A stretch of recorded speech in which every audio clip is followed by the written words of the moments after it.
Hello दोस्तों, स्वागत है आप सबके अपने YouTube channel math by R B Dubey YouTube channel पे। यहाँ हम देखेंगे हिंदी ग्रामर के अंतर्गत आने वाले क्रिया शब्द के क्रिया चैप्टर के बारे में अध्ययन करेंगे। क्रिया होती क्या है, इसके कितने भेद होते हैं, इसके प्रमुख विशेषताएं क्या क्या होती हैं, इन्हीं सब का अध्ययन इस वीडियो के माध्यम से हम करेंगे। आइए ज़्यादा समय नुकसान न करते हुए देखते हैं क्रिया होती क्या है, इसके कितने भेद होते हैं तथा प्रमुख विशेषताएं कौन कौन सी होती है। यहाँ पे बोला जा रहा है, जिस शब्द या शब्द समूह से किसी कार्य के होने अथवा किए जाने का बोध होता है उसे हम क्रिया कहते हैं। क्रिया किसे कहते हैं? जिस शब्द या शब्द समूह से किसी कार्य के होने अथवा किए जाने का बोध होता है उसे हम क्या बोलते हैं? क्रिया बोलते हैं। अब क्रिया का शाब्दिक अर्थ क्या होता है? क्रिया का शाब्दिक अर्थ होता है किसी कार्य का होना या ना होना। अभी इसी के आधार पे एक भेद बनता है सकर्मक आकर्मक, लेकिन इन सब की चर्चाएं अभी हम आगे वीडियो में करेंगे। यहाँ क्या बोला जा रहा है, इसका शाब्दिक अर्थ क्या होता है? इसका शाब्दिक अर्थ होता है किसी कार्य का होना या ना होना पाया जाता है। फिर हम देखते हैं क्रिया का निर्माण किससे हुआ है। क्रिया का निर्माण होता है एक धातु के। इसको हम एक सेंटेंस के माध्यम से कैसे जानेंगे? जिस मूल शब्द या अक्षर से क्रिया का निर्माण होता है उसे हम धातु कहते हैं। धातु क्या मतलब होता है? जिस मूल शब्द या अक्षर से क्रिया का निर्माण होता है उसे हम धातु कहते हैं, अर्थात धातु के बिना क्रिया का होना संभव नहीं है। फिर आइए देखते हैं मूल धातु कितने प्रकार की होती है? 2 प्रकार की होती है। कौन कौन सी होती है? एक मूल धातु होती है, एक यौगिक धातु होती है। मूल धातु क्या होता है? जिसमें किसी प्रत्यय का उपयोग ना किया जाए। जैसे खा में कोई प्रत्यय नहीं लगा, पी में कोई प्रत्यय नहीं लगा, देख में कोई प्रत्यय नहीं लगा। लेकिन यौगिक धातु क्या कहलाती है? यौगिक धातु में जिसमें प्रत्यय लगाकर कोई धातु बनाई जाए उसे हम यौगिक धातु क्रिया कहते हैं। देखते हैं कौन सी होती है। जैसे खा में या प्रत्यय तो खाया बन जाएगा। पठ में आ प्रत्यय मतलब पढ़ में आ प्रत्यय जुड़ा तो पढ़ा बन जाएगा। इसी प्रकार से मूल धातु के कितने भेद होते हैं? 2 भेद होते हैं। कौन कौन से होते हैं? एक मूल धातु होता है और एक यौगिक धातु होता है। मूल धातु में प्रत्यय का उपयोग नहीं किया जाता है, जबकि यौगिक धातु में प्रत्यय का उपयोग किया जाता है। उसके बाद देखते हैं क्रिया के भेद कितने होते हैं। क्रिया के मुख्यतः 3 भेद होते हैं। कौन कौन से? इसको हम डिवाइड करेंगे। एक कर्म के आधार पे क्रिया होती है। किसके आधार पे होती है? एक कर्म के आधार पे होती है। एक रचना के आधार पे होती है। रचना के आधार पे ही कुछ लोग इसको व्युत्पत्ति के आधार पे कहते हैं। व्युत्पत्ति उत्पत्ति में बहुत अंतर होता है। व्युत्पत्ति शब्द जैसे यहाँ पे रचना के आधार की दृष्टि से क्रिया को हम व्युत्पत्ति की दृष्टि से भी क्रिया का लिख सकते हैं।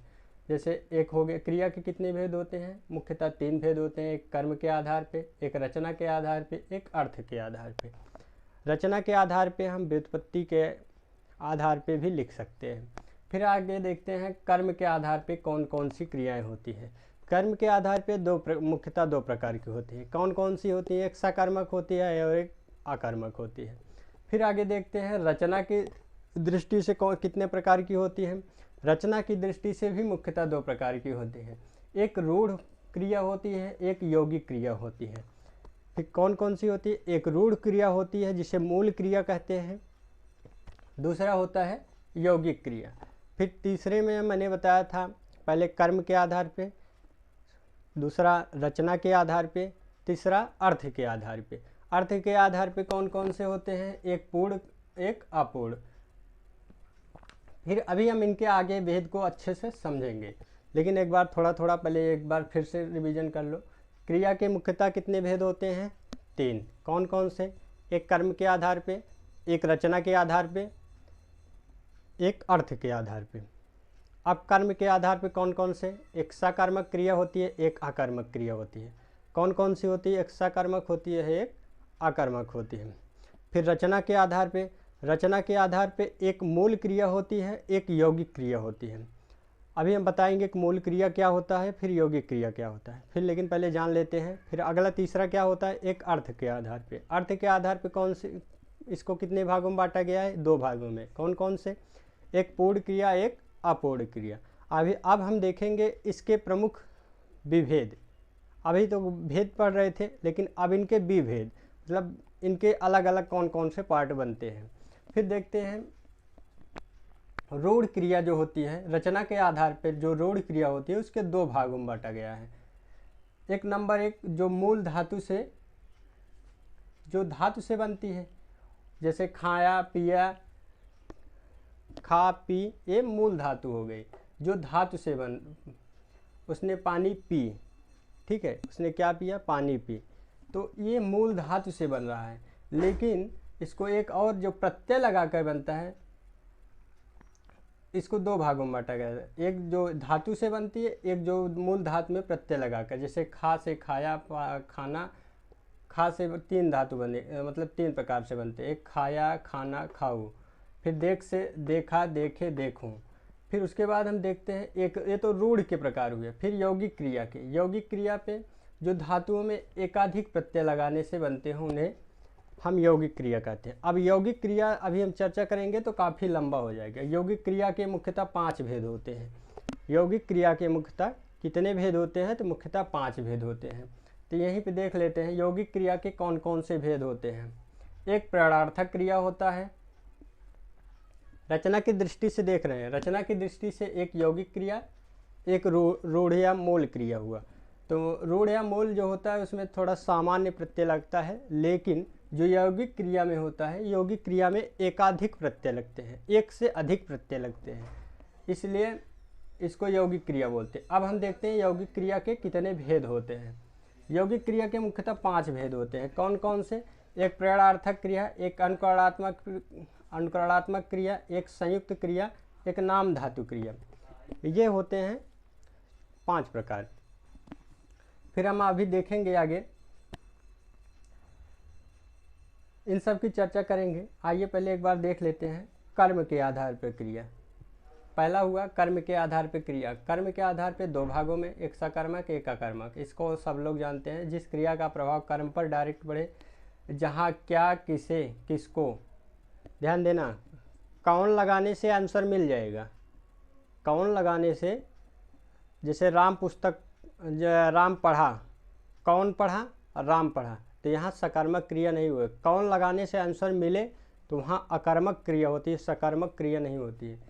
असकर्मक क्रिया जहाँ क्या, किसे, किसको इत्यादि लगाने से प्रश्न का उत्तर मिले, वहाँ सकर्मक होता है। जैसे मोहन पुस्तक पढ़ता है, कौन पुस्तक पढ़ता है, यहाँ मोहन क्या पढ़ता है, मोहन क्या पढ़ता है, यहाँ क्या लगाने से इसका आंसर प्राप्त हुआ, मोहन पुस्तक पढ़ता है, तो इसलिए यहाँ हुआ सकर्मक क्रिया।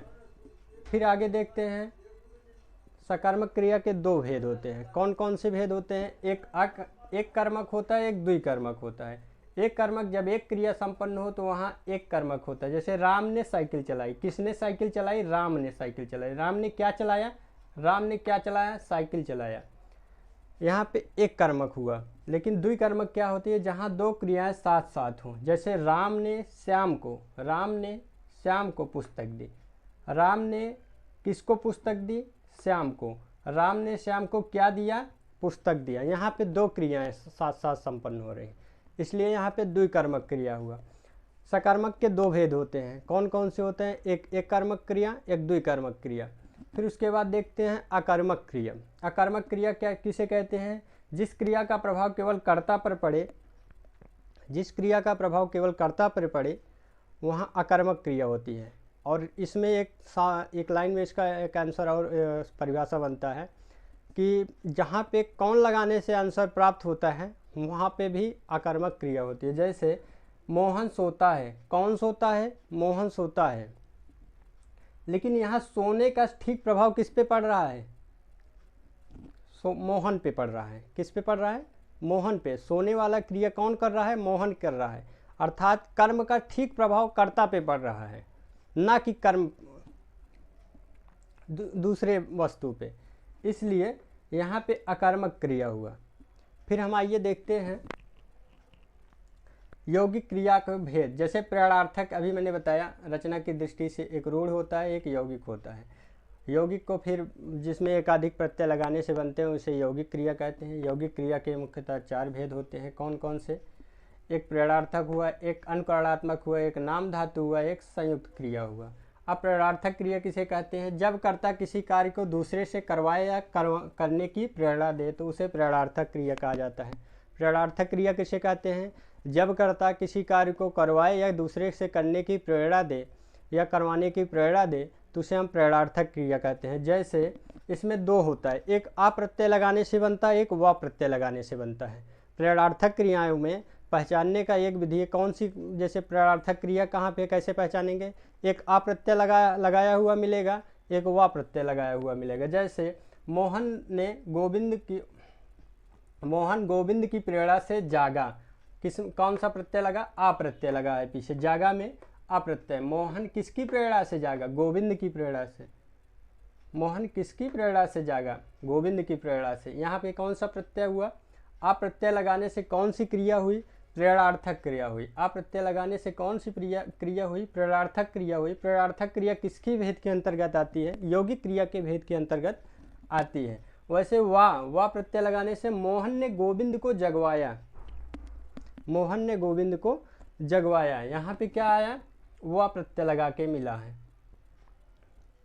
फिर हम आगे देखेंगे अनुकरणात्मक क्रिया। अनुकरणात्मक मतलब किसी को फॉलो किया जाए, जिसे हम बोलते हैं दोहराना। अनुकरणात्मक मतलब दोहराना, ठीक है। अनुकरण जब शब्द कल्पित ध्वन या वास्तविक ध्वन से अनुकरण बने, जैसे खटखट से खटखटाना हुआ, खटखट से खटखटाना हुआ, भन भन से भन भनवाना हुआ,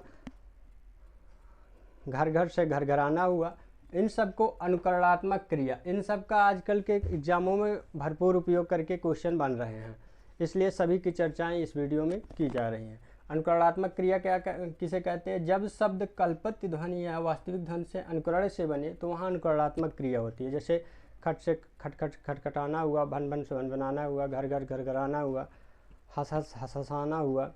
मतलब जहाँ कोई शब्द रिपीटेड हुआ, जहाँ कोई शब्द रिपीट हो रहे हों वहाँ पे अनुकरणात्मक क्रिया होती है। यह अनुकरणात्मक क्रिया किसके भेद होती है? यौगिक क्रिया के भेद को अनुकरणात्मक क्रिया बोला जाता है। फिर हम आगे देखेंगे नाम धातु क्रिया। नाम धातु क्रिया का क्या मतलब होता है? जब शब्द या संज्ञा सर्वनाम विशेषण के योग से बने। जब शब्द क्या है? जब शब्द का निर्माण संज्ञा सर्वनाम विशेषण के योग से बनता है। जब किसी शब्द का निर्माण संज्ञा सर्वनाम विशेषण से होता है तो वहाँ नाम धातु क्रिया होती है। जैसे बात से बतियाना, हाथ से हथियाना। अब आगे हम कहिए तो नाम धातु चर्चा के एक आध 2 उदाहरण आपको और बता देते हैं, लेकिन इन सब के लिए इसको रफ करना पड़ेगा। आइए देखेंगे इसी के अंतर्गत नाम धातु जो होता है। नाम धातु मैंने बताया उदाहरण, बात से बतियाना, हाथ से हथियाना। नाम धातु हुआ, एक नाम बोधक होता है, नाम बोधक क्रिया इसी के अंतर्गत आता है। मैंने इसके 5 भेद बताया था, इसमें एक भेद नहीं लिखवाया। प्रेरणार्थक, अनुकरणात्मक, नाम धातु, संयुक्त क्रिया। एक नाम बोधक भी होता है। नाम बोधक का क्या परिभाषा होता है आप लोग लिखना चाहें तो? नाम बोधक क्रिया वह क्रिया जिसमें संज्ञा और सर्वनाम, संज्ञा और विशेषण में जब क्रिया साथ जुड़ जाए तो जिस क्रिया का निर्माण होता है उसे नाम बोधक क्रिया कहते हैं। नाम बोधक क्रिया किसे कहते हैं? जब संज्ञा और विशेषण के साथ क्रिया का प्रयोग हो जाए और तब जिस क्रिया का निर्माण होता है उसे नाम बोधक क्रिया कहते हैं। इसका एक बहुत ही अच्छा उदाहरण है, जैसे सुखी रहना। जब सुखी क्या होता है? विशेषण होता है। सुखी रहना विशेषण होता है, तो विशेषण में रहना लग रहा है तो एक क्रिया हो गई और सुखी विशेषण हो गया। जैसे तो विशेषण के साथ क्रिया हो गया तो इसमें कौन सा आ गया? नाम बोधक क्रिया। और एक उदाहरण इसका बहुत ही अच्छा उदाहरण होता है, इसके लिए अगला उदाहरण है विनाश करना। विनाश करना इसका अगला उदाहरण हुआ। विनाश में क्या है? संज्ञा है। विनाश एक संज्ञा है, करना आपका क्रिया हो गया, तो संज्ञा के साथ भी जो आ रहा है उसे नाम बोधक क्रिया हम बोलेंगे। नाम बोधक क्रिया हो गया। और उसके बाद हम देखते हैं संयुक्त क्रिया। संयुक्त क्रिया जब 2 या 2 से अधिक धातुओं के योग से बने प्रत्येक क्रिया